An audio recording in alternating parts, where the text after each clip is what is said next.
Hello and welcome to this behind the scenes look at how we create this advertising image of tomato ketchup. Here's a final image and let's start off shooting. So for the setup, basically I want to shoot the elements separately. So what we're going to do is set up a background, have a light behind there to match the background that we're going to have in the final image, and then we'll build up the lighting around each of the individual portions of the image. We're using a baby plate here with a small piece of black perspex, and then position the bottle on top of that. Setting the tripod up so we can get as much of the bottle in the frame as possible. And then on the light that we've got behind the diffusion material for the background, we're putting some gels to give us the red background. It's quite important this, because if you don't have that, then when you try and composite together, you have a different colour outline around the bottle. So I'll get into shooting. I always take a shot first with just the background light and then build the lighting up from there. Starting off from left hand side, we've got diffuser, just doing a white balance and colour check, and we've got a strip box on the left hand side through the diffuser, so it gives us a nice kind of gradient across there.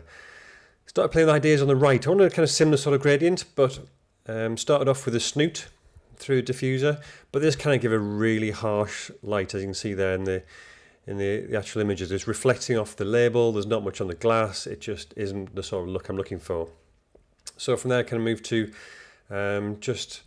another soft box, strip box, and there you can see you get a nice long reflection up the side of the bottle.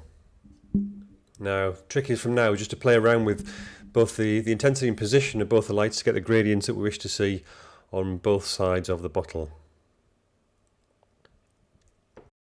Obviously changing the orientation of the strip box helps as well, and there's a lot of flexibility in having the strip box and how you can actually set up those gradients across it. Once I finished with the vertical bottle, swapped it round and put the bottle on its side. Obviously we have to know the final position that we want this in the composite image. That's why we're shooting these elements with a mind for the final image.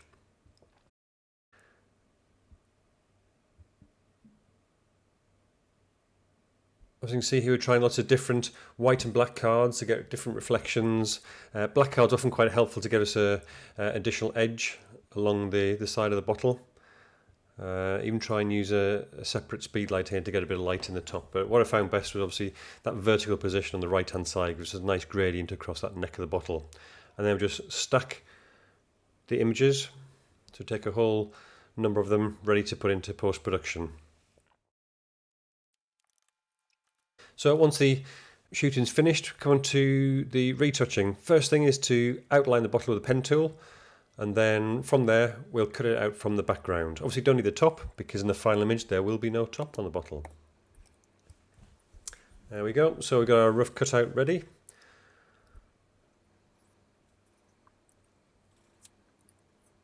And then just opening a new document ready for the composite. Do is drag that layer into here, and then we've got our bottle to start with. So I'm not showing it here, but for exactly the same procedure for the bottle on its side, we'd have to cut it out from the background and then drop it in. Got a simple background colour and a couple of gradients, and the background detail element there is really just a big spot with a brush. Just using the marquee tool here to cut out the areas for the cutout to the top of the box. Just make a bottle. Just make sure you got these match the same perspective and angle that you do have of the bottle itself. Then in the inserted tomatoes for both the top and the side bottle, just pen path around. Again, we're going to put it in as a separate layer, drop it in on top, use a transform tool just to make it fit. Do that the same for the vertical bottle.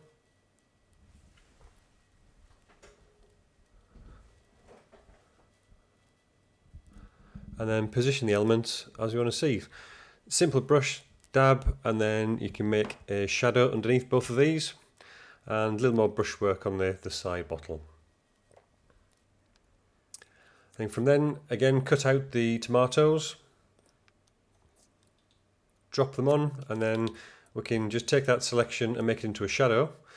Take a colour of the red that we've already got as a shadow, make it a little bit darker, and then we can transform that shadow away from the original shape to make it look as if it's dropping down onto the main base that the tomatoes are actually sat on.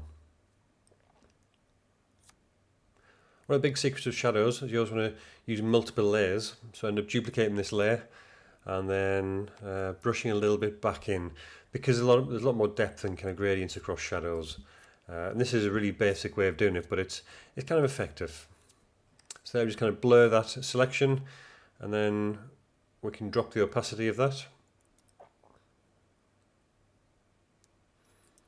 And from there, we'll duplicate it and then just brush back in the darker areas that are underneath the tomatoes. What we can also do, once you've done this, is also darken the edge of the tomatoes off. I think that's what I did in the final image. Is that so when they come round to the bottom of the base, when they're next to the shadow, they should be quite dark themselves. So there, just tidying things up, put them in groups, or group your files. We can move things around and put them into composition that we're looking for the final composition.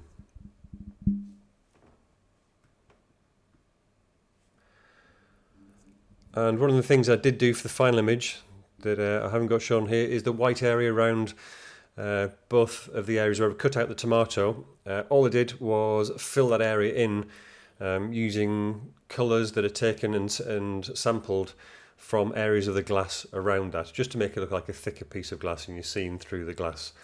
But obviously you can change whatever sort of composition you want, incorporate any shadows onto each of the elements from its neighbouring elements. And for the background, you just want to duplicate the one spot they already had and then make another one and just transform it vertically a little bit and then drop it down just to make a base. Again, this kind of combined with the shadows is a really easy way of getting a nice kind of three-dimensionality to the image. So there we have it. Like I say, with the white areas around the bottles, we'll just add it in with the additional detail in there, a bit of darkening around the edges and outline of the tomatoes, just tweak the opacity of the shadows, and then have a look at the final image. There we go. You can see the shadows a little bit more refined and just adding that detail around the cutouts of the tomatoes. So relatively simple shoot. Hope you enjoyed this.